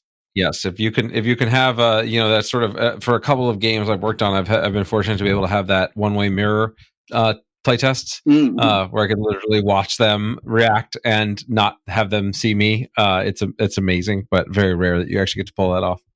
It's true. I've actually spent a lot of time training my playtesters, though, to treat me as I wasn't there. So I have some testers that I do trust to just play. And that's part of by making myself as quote unquote inaccessible. That's great. That's a super valuable resource. So what do you just because that might be a useful skill for people. So what do you do to train them? Do you slowly stop talking as you're hearing them? Do you make a face? Put up a little cardboard sign so it's a little bit like parenting. Actually, it's going to sound so condescending and patronizing, but it's true. So when playing, I have some old tricks that I use, right? So like people play a game, then they'll come ask me a question. They'll like, and then I just turn to a Turing machine. I'm like, well, what do you think? Right? Well, what do you assume is going to happen? And or even like if I'm feeling glib, right? I'll be like, I don't know. I just got the game. Let me check the rule book. Oh, it's not in here. Let's see if we can find it I'll see if I can find it online. You guys continue it. Right? Stuff like that. Or like even through negative reinforcement. I'm like, well, if you have to ask me, then something's wrong with the game. We've got to stop. Yeah. That's a little bit of a devilish trick because I sometimes do that even unprompted because that's one of my tests to find out if people really want to continue playing the game that is rather than the game they want it to be. Because if I pull something like that and it's like, no, it's fine, we'll play, we'll figure it out. Oh, that's amazing. Right. I love that trick. I'm definitely going to steal that. That's because like I for me, but don't make this too public, Justin, because it stops becoming effective. Don't worry. Nobody's listening to us right now. It'll be fine. No, because there's a couple pieces there from so I always tell people like the key to knowing whether you're actually on the right track or not is, do people play independently of you telling them to play, right? Do they just start up another game when they finish? Do they continue to want to play outside of you prompting? But this is even better because this is you try to take it away from them and they stop you from taking it away from them to continue to play. That's a very powerful positive cue for sure. And I will do the I've done, hey, somebody gave me this game to evaluate. Do you guys mind helping me to check it out? Right. Whereas like they don't know it's me. So they're way more likely to give me real feedback and I can, kind of see what's going on. I used to preach a very that helpful at trick. Panels. Unfortunately, I did that one too many times and now testers are immune to it. Yeah. This is what the problem of us giving away our tricks. Right. Right. Yeah, but I did exactly the same thing. I go into the game store and say, "Hey, a buddy of mine made a game. I guess it looks fine. Let's see what happens." Yeah. And often, I would even come into it as a negative guy, right? So, and people do that with me too. Like even with my own games, if somebody says like, "Oh, is this was this intentional?" I'll be like, "I don't know," right? Or somebody gets glib and says like, "Oh, is this fun?" I'm like, "No," but and if they like, I love it. sometimes they'll be inclined to defend it, right? And that's cool. But I'm not. But or sometimes I'll just like I'll even troll playtesters in the middle of a game and just start a random argument about something, just to get them arguing amongst themselves. Oh wow, you're far more vicious than I don't know. I'm kind of glad now. I haven't been a playtester for many games. But they love like again. This is from reading the room, right? Like if reading the room or knowing the playtesters. But if sometimes I'll just start a debate about, especially among people who love to argue, because then I just select. I listen carefully to what they choose to argue about and what they choose to get passionate about. And that ultimately that's what I'm looking for, right? I'm looking for something that's going to excite the type of games that I make. I'm looking for something that's going to excite passion. You want to be pushing boundaries. You want to be answering questions that people haven't answered or that are scary to answer. That's right. And, I always say, like, if my design goes out the door and I'm not scared of something in that design, then I fail. Right. Like there needs to be that. Otherwise you're putting out a boring experience. You're not giving your best, right? I can safely make a B+ game, but that's a fail. Right. If I'm not really trying to go for, going for the A or the F, either I'm knocking it out of the park or it's a big miss. Those are fun. That's what really gets me up. Really trying to do something that's exciting and different. And anytime you do something that's exciting and different, you're going to trigger people. Absolutely. And it's cyclical too, right? To a degree. So like, like yourself, we're about the same age, I think, right? So you've easily been a gamer as long as I have. So I've been going back to my roots, from time to time. And I went back and played some old like Tom Wham games and some, old Peter Lotka games, not Cosmic Encounter, but like Outpost and just playing these really charming, flawed games, to remember what I loved about them, and looking at them today, looking at them in today's context, and seeing how innovative they would be treated if they were released today. Right. So, like for example, I'm working on a big box board game right now. Big box 1.5 to 2 hour board game that features player elimination. Mm-hmm. That nothing new there, but today it's like it's greeted with like, oh my stars, right? Like, right, yeah, this thing where it's like something that was sort of viewed as a negative, which of course player elimination has huge downsides, then becomes common accepted that okay, well, we're not going to do this ever, and you realize, well, hold on, actually we lost some tension, we lost some interesting trade-offs here, and then to bring that back in light of new context, maybe with some new solutions to some of the downsides, is an exciting thing. Yeah, that's right. Exactly right.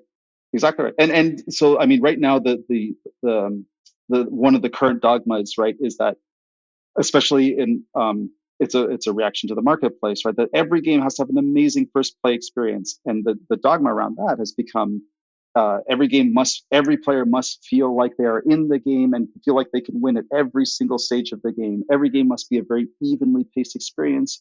Don't have your ups too high, don't have your downs too low. They don't explain it that way, but that with the push pull of basic tension in games, that's how it works out. There's a lot of that, right? And especially in the more modern family or family plus games. So I started making. When I ask people like, "What are your favorite games?" They'll be, "Oh, I love Battlestar Galactica," right? And that, I was one of the developers on that. I was the developer on that game. That game is all high highs and low lows, right? You can have amazing games of that, because you can also have terrible games of that. The stakes are real, right? The dramatic question is actually a real question. Like, is this game going to go off the rails? Oh, it did this time. Yep. And in a game with 2 hour investment, those stakes are really high. But of course, right, because of the way memory works, right, you'll remember your low lows, but in retrospect, it's a story, and now it's a part of your narrative, your gaming narrative. It's actually enriched your life for being that low of a low. I truly believe that. Well, and in fact, this is true in games and in life, but often the sort of worst experiences create the best stories. Mhm. I mean, I think about I think I played diplomacy only one time, and it went horribly. I'll bet. It went horribly. Like friendships were ruined. Yep. But I'll never forget that game, and I learned a lot. So I'm glad I did it, but I'm never doing it again.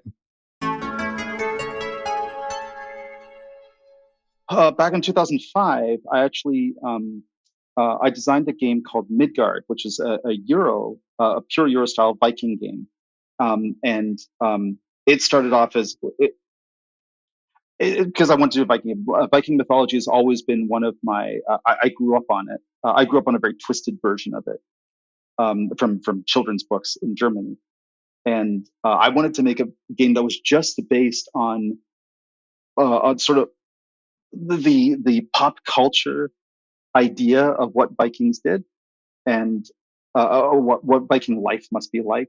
And at first, I tried to do a Euro game based on that. I designed it for Z-Man Games, and the principal mistake of that game was that he gave me 100% control, the designer. So I was the designer, developer, editor. I was even the art director. I directed the graphic design, and of course, which none of these games are one man shows, right? Even my most auteur projects, I always have very strong voices in the room that disagree with me and can push me when I need to be pushed. That game I had none. I did everything I wanted to, and I had there was nobody opposing me in any part of the process. So the game, I commissioned this amazing cover by John Gravato, who did work for Games Workshop and Magic. This awesome Viking with a badass helmet, sitting in Ridley Scott pose, holding his arms in the air, going, "Oh my God, it's the end of the world!" And like comets coming down. It was an amazing cover. Inside was a Euro EP point salad game based on card drafting.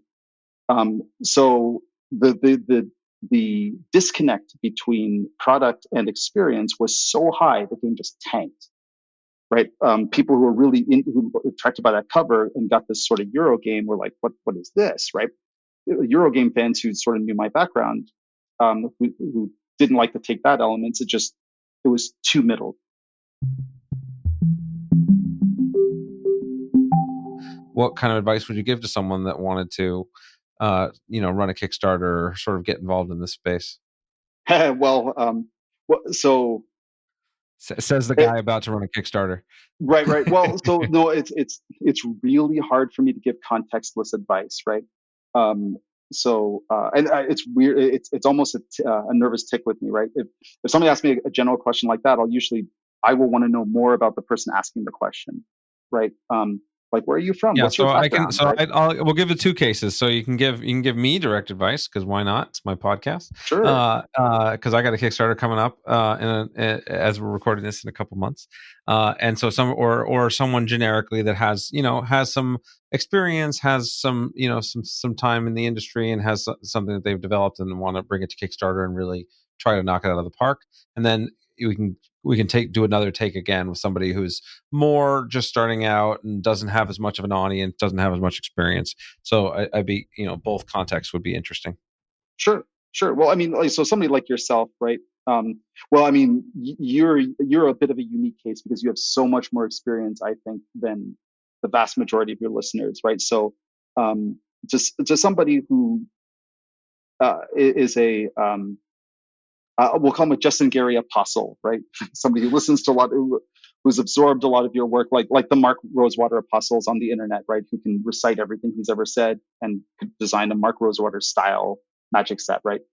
To somebody like that, I would probably say the success metrics are pretty transparent. I actually do think Kickstarter is one of the most transparent success models out there, because every interaction we have is out there. You can see it. You can reverse engineer any CMON or Awaken Realms or even the Exploding Kittens just just diligently compare their numbers with KickTrack, and it's like the data's there, right? What the thing that you can't do is synthesize it contextually, right? A lot of smart people can come up with a lot of different reasons why this day spiked, why this particular update spiked, or this one failed or flopped. Timing obviously matters, all that stuff. The thing I would what I would suggest nowadays, as the platform is maturing, I believe that Kickstarter is probably a more pure expression of the reputation economy, I think, than any other platform. You as a publisher, it doesn't matter how awesome you are as an individual, you enter that platform without credit, without street cred. That defines your ceiling, right? Realistically defines the ceiling of how successful you're going to get from a dollar's perspective, right? Nowadays, it's much more important that it's as important to delivering a good game and delivering a great experience that you have a track record of being on the platform, delivering something cool, fulfilling and ideally going beyond the expectations set by the Kickstarter campaign. And really managing the post Kickstarter excitement. Now we do that fairly well. We as in CMON, we do that fairly well. We still have a lot to learn. I don't think people understand just how much of CMON is dedicated to the Kickstarter engine. It looks like it's a couple really excited people making comments on our board. It's not. Right, we are a giant worldwide fulfillment engine. We are we have a huge multinational data collection and processing team. I mean, I can't say too much more about that in detail, of course. But the core, just this, I'm only talking about the back end, not the front end, right? Once the Kickstarter, your troubles when you're starting a Kickstarter, if you have a successful Kickstarter, the day that your thing is backed, on the final day of your Kickstarter, that's when your troubles begin, right? That's why the people like Adam Poots, who did Kingdom Death Monster, one of the most successful dollar-wise Kickstarters of all time, almost went broke. He did not have the infrastructure to run that thing. So my advice to you, Justin, Gary, would be: Are you prepared to run a publisher that is essentially a live team in video game speak, to manage both not only the Kickstarter during but afterward, and parlay that into your next one? Are you going for a one and done? If you are, I would actually suggest don't do Kickstarter. That's great. That's so talk more about that. So the because the overhead and management and logistical challenge of running something through Kickstarter is so great. If you're not planning to build for the long term and to be able to run multiple campaigns and build a sustainable infrastructure, you're saying it's not worth it. I don't think so. And again, this is about expectations, right? If you like, and this is, I'm giving this advice to you specifically. So somebody in the industry who has the experience, who has, to a sense, has priced themselves out of certain brackets, right? Like you, Justin, Gary, are never going to make a game for blank and giggles. Yeah. Unless it's to play with your friends, you're not going to spend the same amount of effort on a game that's going to pull in royalties at a small publisher on a 2,000 copy print run. Right. If that's your expected ceiling. So if your expectation based on your salary, your needs, and your expectations, if it's in the multiple hundreds of thousands of dollars, if you're going to build that engine, you might as well build that engine with an eye on sustainability. Yep. Nope. That makes perfect sense. And I have, for me, actual me personally, I have this experience having run, several, multiple 6-figure Kickstarters and then losing money at the end of the day, for exactly that reason, that we were not prepared for the execution costs and challenges. Now, those were digital games and that had its own giant challenges too. But, and that's what sort of stung us for, 5+ years of not going back.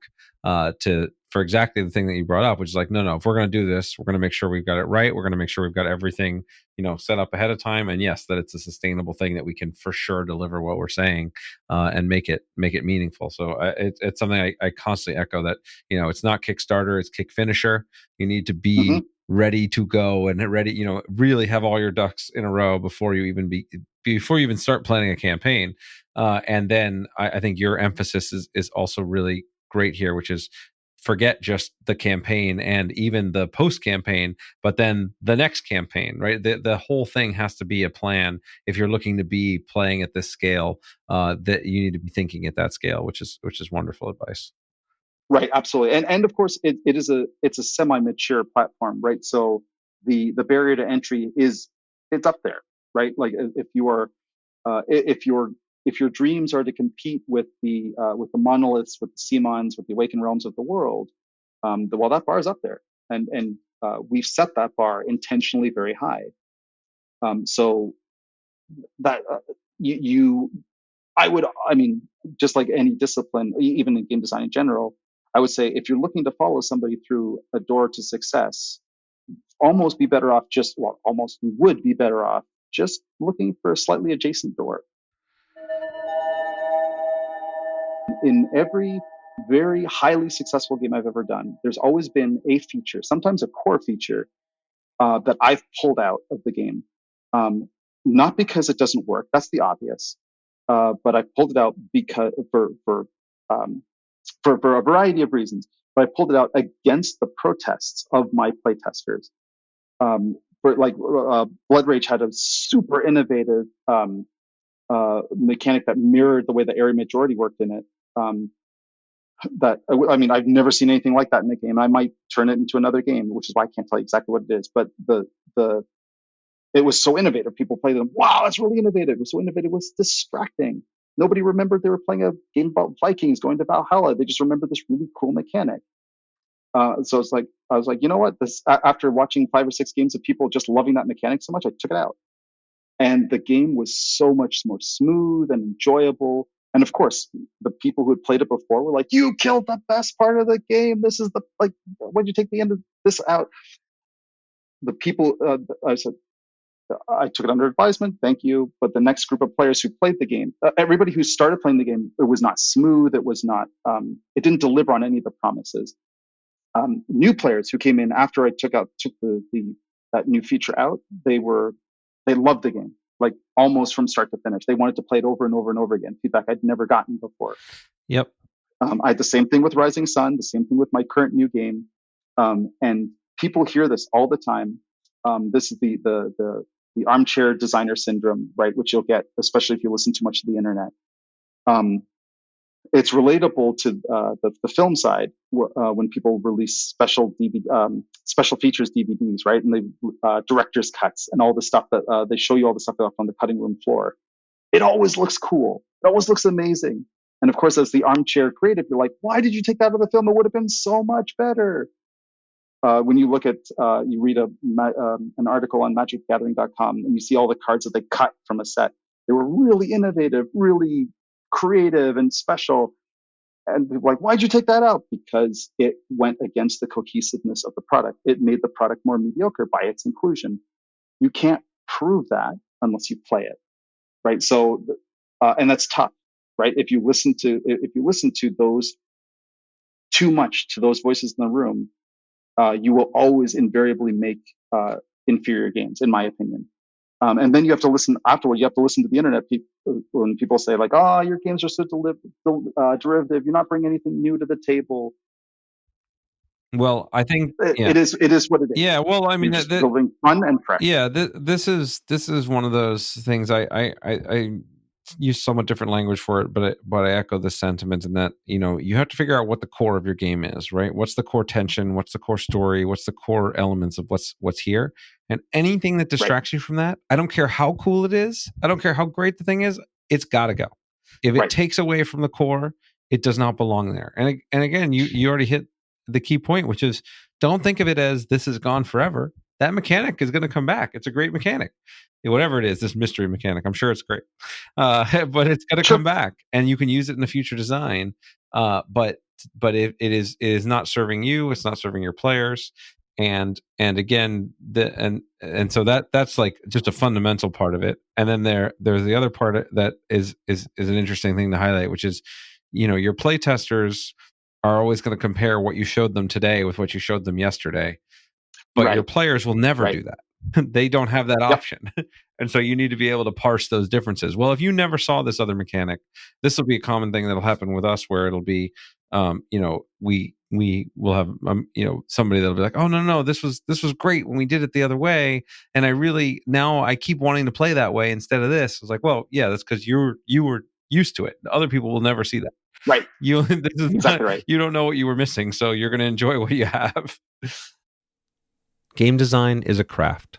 And like any craft, it gets better with structure, feedback, and repetition.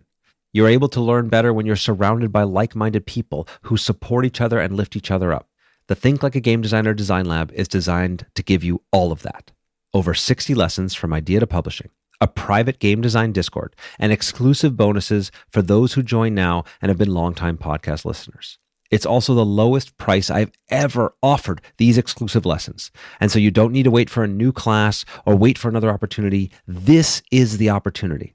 If you're ready to level up, if you're ready to build a career that you're passionate about, build the game you've been dreaming of, this is your time. Go to justingarydesigns.com to learn more. And thanks for listening. Thank you so much for supporting us through your pledges, podcast reviews, and enthusiasm on social media. It has been such an honor to be able to do this podcast for so many years and have such incredible guests and insights to present to you. This podcast would not exist without your support and your help. We've recently launched a new portal, justingarydesigns.com, where I've got weekly articles on game design and creativity, along with show notes, lessons from the podcast, and more exclusive insights to help you with your creative projects. We're building an entire community of people who are passionate about self-improvement, about creativity, and about spreading these messages as far and wide as we can. So please, if you're interested, come join us at justingarydesigns.com.